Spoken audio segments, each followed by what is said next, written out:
Welcome to the class on using contests for publishing success. We're so excited to have you here, and I'm really excited to introduce you to Dana, who is a rock star writer. She's really rocking it with contests and has had a lot of success in her career, and she's here today to really share that information with you. And thank you for your great posts over in the chat. You can if at any time you have a question, go ahead and pop it over there. I'll be looking over there as Dana walks us through the process. So Dana, why don't you go ahead and introduce yourself? Tell us a little bit about what you're writing and how long you've been writing and what it is that you like to work on.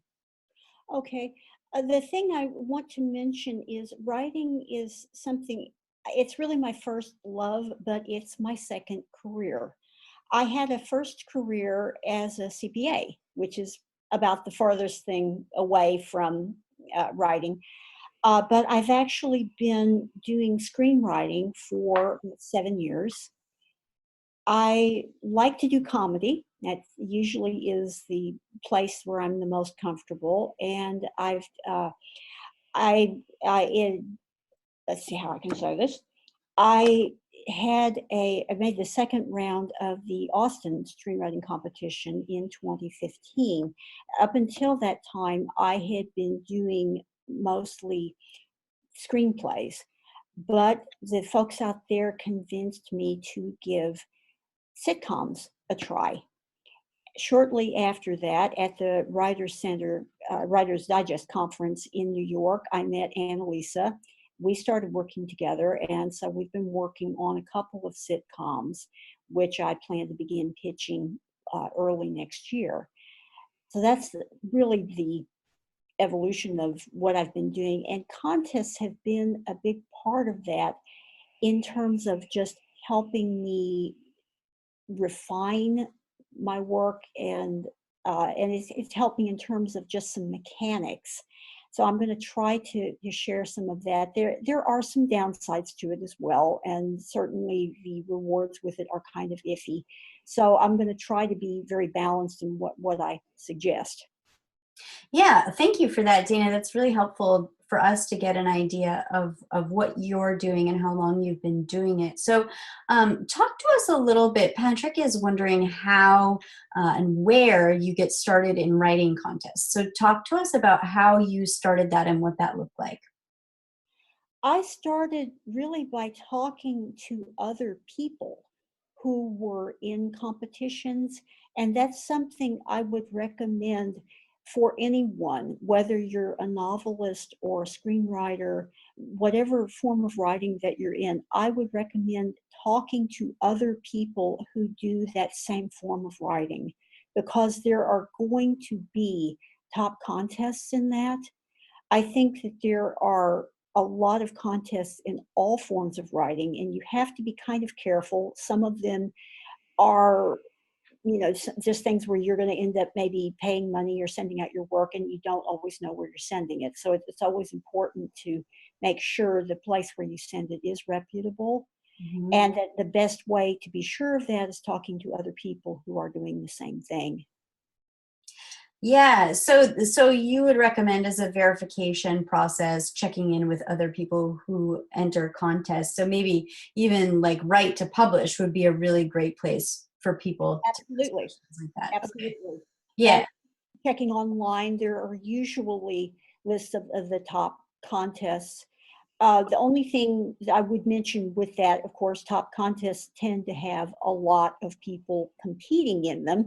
So you need to be realistic about your chances of, winning. But again, there's a lot of good that you can find from that experience, even without taking the top prize. Right. So tell us a little bit about that. So, some people think that maybe a contest is, about winning, and certainly it can be, but what are some other benefits of the contest process? One of the things that I found, and I think this has been true from other people I've talked to, contests can help you in terms of getting some of the mechanics down. I'm going to talk more about screenwriting since this is something I'm more familiar with. But as you are getting ready to enter in a contest, one of the things that it's going to do is impose a deadline for you. A lot of new writers are writing on spec. They do not have a place where they have to send their work. And I'm as guilty of this as anyone else. We have lives, we have friends, we have things going on. And so our self imposed deadlines tend to kind of slide. And it happens. Maybe in January it's snowing. You have things happening with that. Your car breaks down. Maybe there's a situation with the family, and then we're into March, and oh wow, the NCAA tournament's on, and I want to watch the games. And then it's nice weather. It's summer. It's vacation, and next thing you know, it's the fall, and wow, your project isn't done. And it can happen that way. I mean, I'm not saying it does for everyone, but sometimes it does. And with a contest, it's a hard and fast deadline. It is a way of disciplining yourself to say, wow, I've got to get this done because I've got to make this contest deadline. Now, granted, you could just say, well, I'm going to blow off the contest, but if you commit to it, it can be a way of disciplining yourself to get that draft done. Also, if you look down the registration requirements for the contest, it's going to help you look a little bit and think a little bit differently about your work. Mm-hmm. It's going to make you look at genre. It's going to make it for like a sitcom. It may make you think in terms of, do I want multi-camera? Do I want single camera? That kind of thing. And those are decisions that you may have to make to enter in the contest. It's also going to get you familiar with the process of copywriting, registration, those kinds of things. So these are all good habits to put in place. Those are some really excellent tips, Dana, around just the benefits of doing contests, even if you don't win and get that benefit. That's really, really helpful. Now, let's talk a little bit about the financial investment because many contests do cost money to enter, and certainly that might be some incentive to stick to that deadline if you've already made that investment. But one of the conversations that a lot of my writer friends have is, are we willing to spend money on entering a contest, or are we against that in principle? So where do you stand on that, and how did you come to that philosophy? Uh, of course, it's not something that I would prefer not to spend the money on something like that if I didn't have to. Mhm. But I will do it if I think it's worthwhile from a professional standpoint. One thing I will mention, a lot of contests have early deadlines. So if money is an incentive to, you can say, wow, I'll get my draft done a little more quickly and it doesn't cost me as much to enter this. The other thing that I have tended to do is seek out contests where they give you written feedback. So Mhm. even if you're not winning in the contest, you are getting something back because you're being told why you didn't advance. And now sometimes, Annalisa and I've talked about this, some of this feedback that you get is not always so helpful, but sometimes it is. And it's just another way of saying, wow, I didn't just write this check for X number of dollars and now it's gone. Right. Yeah, exactly. That's a really good point. Just getting that professional feedback, which is something we talk about a lot in Write to Publish. And of course, in my writing, I think probably everybody in here knows how I feel about quality feedback. So Andrew has a really good question about the weight of contests and sort of deciding, we have limited time, we have limited money, we have limited resources. So how do we really decide what kinds of contests we should enter, like how we're going to advance our career with those contests?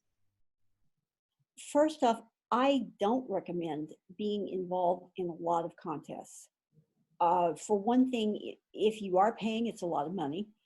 And also, it distracts you, I think, to be involved in too many.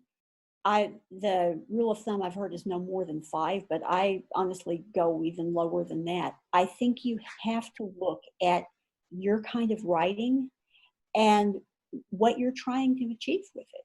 Mhm. And that's especially true if you're a genre writer. I think you need to look at contests that are specifically tailored to your genre. Mhm. Yeah, that's a really good question or a really good point. You know, if you're a poet, don't start entering screenwriting competitions. That doesn't make any sense. So when you say 5, do you mean 5 at any given time? Do you mean 5 per year? What's the timeline there? I think most of the big ones are annual, so yeah, you could do 5 a year. Although I honestly think 5 is a lot, because that it's, again, if you're paying for even 2 or 3 of them, that's a pretty good financial outlay, and it's also a fair bit of anxiety to have it all out there, and it is not a little bit of time in terms of just the entrance and going through the requirements and like that. But everyone's different in how they go after that, of course. Yeah, tell us a little bit about that. What kind of preparation is involved before you're pushing that send button to make your submission? One thing you need to do is take a look at the requirements. They can have some very picky stuff. For example, they'll want a particular type of font, and you certainly don't want your submission to be rejected because you don't have the right font. Mhm. They can have restrictions on page limit too, which can be a real issue for some people. I mean, I think most folks stay within a certain limit. I'm thinking in particular of someone that I knew who wrote a 400-page spec script and frankly, and couldn't enter it anywhere because none of the contests would take it at that length. So you definitely want to read those things. You want to make sure that you are complying with all of that. And I also look at the frequently asked questions just to get a look at, just to make sure your expectations are accurate as far as what's going to happen in terms of the contest, how long it's going to take to get back to you, and that kind of thing. Yeah, those are really good points. So Lisa's asking a question here, and I know this is something you and I have discussed in the past, Dana. But she's making the point that, you know, sometimes you enter a contest and you think you've got a pretty good shot. You think you've got, you know, a solid story, a solid script, solid poem, whatever it is. And then you see the winner and you think, that wasn't quite what I would have thought would win. So how do you kind of reconcile that, you know, after you've entered the contest? And then how does that inform you before you enter a contest as far as thinking about, you know, what are the judges looking for and what have I learned so far? I think one thing that I have learned in going through this a few times is that it's really hard to predict what is going to win in any given year. I've kind of given up on it because you think that you're you're going to be able to predict, or even looking at the semifinalists, you think, oh, I can tell this one's going to make it, and then they won't. It's very hard to know because the readers on these contests are not the same year in and year out. That's a point to think about. And if your particular submission doesn't come back, again, this varies with contests, but remember that in a lot of times, it's one reader can keep you from advancing. So if you are feeling downhearted about it, remember it's one person that who just didn't quite connect to your work, and that doesn't necessarily mean that there is anything wrong with what you wrote. Mm-hmm. You just have to keep being true to yourself, true to your voice, and continue to put your work out there. That's really encouraging to hear you say that. Just keeping things in perspective, really, I think is what you're talking about. Yeah. So talk to us a little bit about, like, let's say, you know, somebody comes to you and you've only got 5 minutes, less than 5 minutes, and you want to give your very biggest tip, like, here's what you should do when it comes to contests. What would you tell that person? I would tell them to first do your homework, make sure that this is the contest that you want to enter, and also just write, get as close to your story and feel as comfortable with your story as you can. Do the very best job you can. Submit it and know that you have done the very best that you can. I mean, in the end, that's all any of us can ask. Yeah, that's really wonderful. And the other thing there is just keeping in perspective, what you can get out of it. Obviously, we all want to be winners, and winning is really great, and we get to, put that on our resume or whatever. But the experience itself and what we learn in our writing is ultimately the most important, especially the way that you're doing it, Dana, in choosing contests deliberately, because no matter what, you're going to get some of that professional feedback. I'm going to share a story here because Annalisa knows this already because she went through it with me. It's not all good.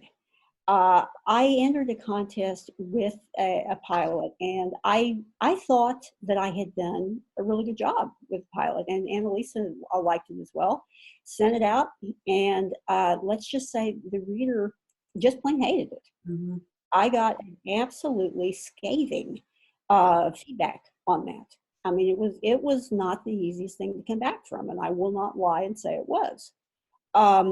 But what I did was I had to look at it, and my first thought was, oh, this person, I was just, never mind what I thought, but pretty darned unprintable. But after I went through it and all, I did go back and look and try to think from that person's perspective why they might have written what they wrote. And it actually gave me a completely different avenue on that series. It wasn't fun, but I think in the end, it made the series better. Mm-hmm. And if you can go through that process, if you can be, honest with yourself and take that and then go back and put that into your work, it can make you better. This process can make you better. It's not fun at times, but I think it's important. Yeah, you raise a really good point there, because I remember that conversation that we had this spring, and it was scathing. However, there was that one nugget of information, that once we kind of extrapolated that, we were able to be really productive about where we took the script next and what that looked like. So that was helpful in the end, although I do agree that the method with which the person gave feedback was maybe not so helpful. But we're moving on. Yeah, we moved on. I actually resubmitted to that contest and requested a different reader, which you can do with some of them. And the second take on it was a lot more positive. So you make lemonade out of the lemons. That's all. Yeah, and one of the things that I really appreciate about you, Dana, and one of the things that I think you can be a real positive role model for other writers in is your resilience, and also your willingness to learn. And I think that those are two really strong attributes of successful writers, and it's why you're getting so much success out of this process, keeping things in perspective and really treating them like learning experiences, the learning experiences that they are. Thanks, Annalisa. I hope so. I mean, it's the thing is, I would say is I spent time doing something that wasn't my first choice in life. And it's great to be able to do the thing that I really wanted to do all along. The worst day writing beats the best day accounting. That's your meme that's coming out. Dana's quote of the year. Yeah, so let's talk about that a little bit, because you and I have been working together for quite some time now. So talk to us a little bit about where you were when you started with me versus where you are today. And pay no attention to the dog in the background. I think when I started with you, um, well, I had ideas about where I wanted to go, but I don't think that I had the knowledge of how to get there. And it's one of the great things about working with you is that you seem to know how to get in there and figure out what I'm trying to say, but can't really enunciate at times. And that has been so great. I mean, it's so wonderful to have the opportunity to talk with someone who can kind of do that what if with you. Well, what if we tried this, or what if we tried that? And not everyone has that skill. So I really appreciate those phone calls, where we can talk through these things. Yeah, thank you so much for that. And I think that I virtually saw Stephen Oliver nodding his head, because he and I have a lot of those fun conversations as well. So I happen to know, because I'm on the inside track, about you becoming much more prolific in the time that we've worked together. But is there a measure there that you can state, before you were writing, I don't know, 12 pages a day, and now you're writing 300? That would be amazing, right? But what does that look like for you? I am definitely more prolific, although I have some situations that prevent me from being able to write for long periods of time.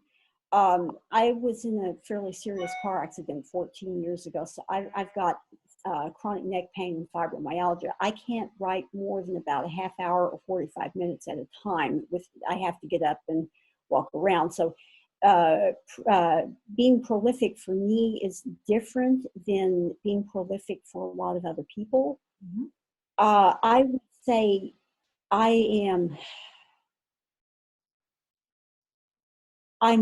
course, it used to be, before I was working with you, just getting my blog posts out every week was my work for the week. And now I'm getting out the blog posts, I'm getting out work on the series, I'm looking into new projects, and of course, we're going to be working on a novel starting the first part of next year, and I'm doing background work on that. So it's the number of additional projects that I'm doing, I think, that would be the measure of the productivity. That's amazing. I love that grin. And I don't even know the answer to this question. How many contests have you entered since we've been working together? Let's see. I guess it would be 4. Okay. Okay. So you haven't reached your own personal maximum. Oh, no, I haven't. No, I haven't. I love that. That's really great. So, when we met, Dana, you already had this blog, you had been writing was your thing. You certainly weren't a beginner. You had some knowledge and some craft skills. So talk to us a little bit about that, sort of where you were in your journey, and sort of how it came to be that you decided that a writing coach would be the right choice for you at that point. I think it had to do with the fact that I was trying to create that first series, and I was into a completely new writing area. I did not know what to do with it. I had taken a couple of courses, but still felt very much in the weeds.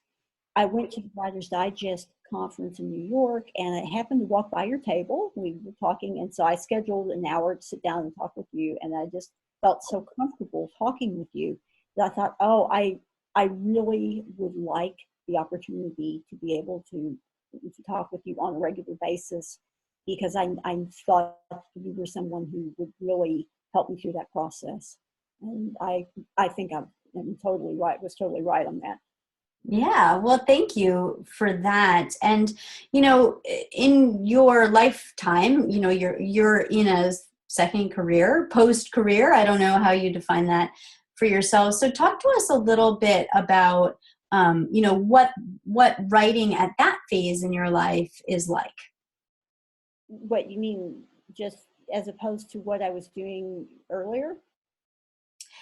Yeah, like to become a writer at this point, to kind of launch into that at this phase of your lifetime. It's uh, it's really good. I mean, I wrote when I was doing accounting work, but it always had to be secondary. It had Hmm. to be after you got things done, and of course, you got absolutely no writing done during tax season. So it was always, when everything else got taken care of. I think the nice thing was being able to make writing a priority as opposed to always having to put it at the bottom of the list. Right, right, right. So Patrick has a really good question. He's wondering, I'll read his question to you verbatim. Do you find it more effective to work on one item at a time or multiple projects concurrently? For me, it is better to work on multiple projects, and that is not, I would say maybe two or three at a time, not more than that. Part of that is I also kind of have to because I'm doing a weekly blog, and so I blog posts have to kind of jump in there. But I find that to be very helpful because if you have a period where you're feeling blocked on something, you can simply leave that project for a bit, move on to something else, and it usually allows you to sort of reset as far as the first project.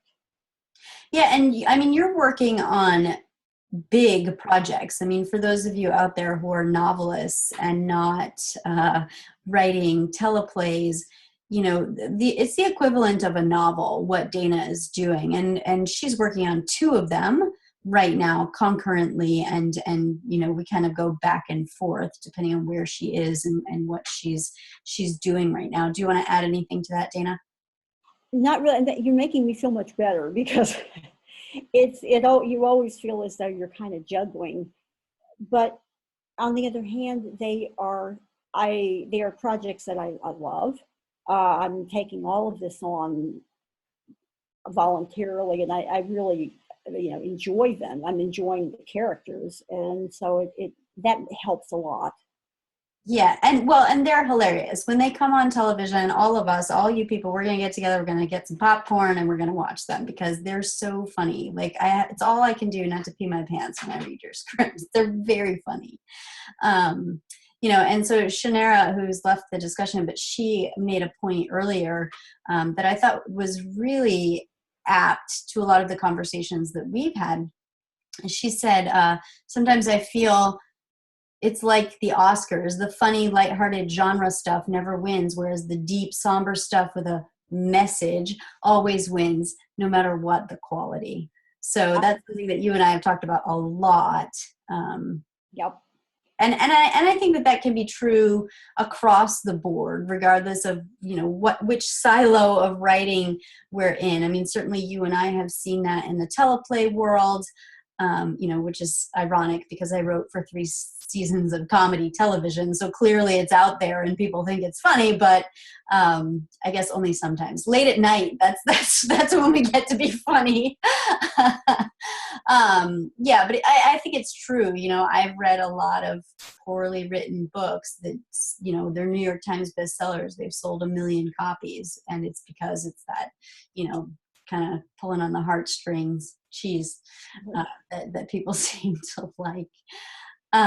Great. So you've mentioned your blog a couple of times. Dana has a great blog. Tell us about your blog and where people can find it and read your writing over there. It's called Thinking Cinema, and it's at www.thinkingcinema.com.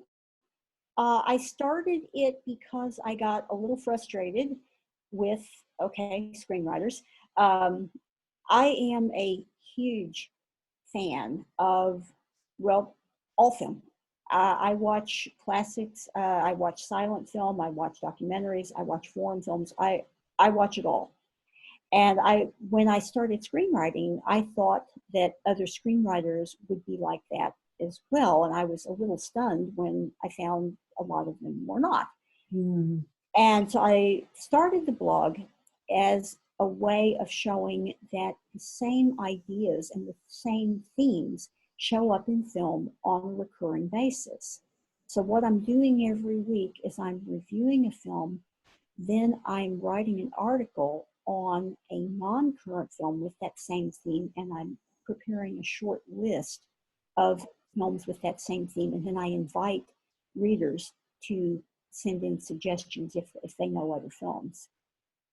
Yeah, and it's very well written. It's a really nice blog, so I highly recommend that you check out Dana's work. For those of you who are in the Right to Publish group, Dana's in there too, so if you want to say hello to her, you can just post on the wall and tell her how awesome you thought this content was. Dana, thank you so much for sharing your experience and your expertise. Is there anything that I didn't ask you about that you were like burning to share as a tip with our listeners? No, I think you've covered. Annalisa, thank you so much. Oh my gosh, thank you. This is great. So next week, we're going to have Stephen Oliver on here. And so one of the things that you were saying, Dana, really resonated with my experience with Stephen. You know, you were talking about film writers who aren't, screenwriters who aren't consuming the product that they're producing. And you know, for those of you who have read Storytelling for Pantsers, you know how strongly I feel about writers being readers. And one of the things that I love about Stephen, and the reason why we're working on a top agent right now, and I'm really sure we're going to get it, is because his writing shows that he reads. He understands how story works, and it's beautiful how it comes out on the page. And you know, I know that that's true over in your world too, Dana, as far as, you know, if you're going to write movies, like watch movies in all genres from all time periods, just consume, know what's out there, know what's been done, how did they do it. It's really, really important. It's a super top tip. Stephen says he's blushing. So go ahead, Dana. Question is under chat. Should I be looking at that? Are there any questions I should be addressing, or is that all? I've been reading them to you. So Stephen's wondering what the URL is. Stephen, it's www.thinkingcinema.com. Did I get that right, Dana? Yep. Awesome. And there's this amazing blog entry there from, I don't know, maybe a month ago about this book called Storytelling for Pantsers. It's on. Yes. Yes, thank you for that review. That was really generous. So yes, next week, Stephen is going to be speaking with us about what he does and sharing his expertise in the writing world. I'm really excited for that. Thank you, Dana, for being a part of this series. For those of you who are listening, please do give your thanks and shout out to Dana over in the group and thank her for her time. This has been really wonderful. Thank you so much, Dana. Thanks, Annalisa. Bye-bye.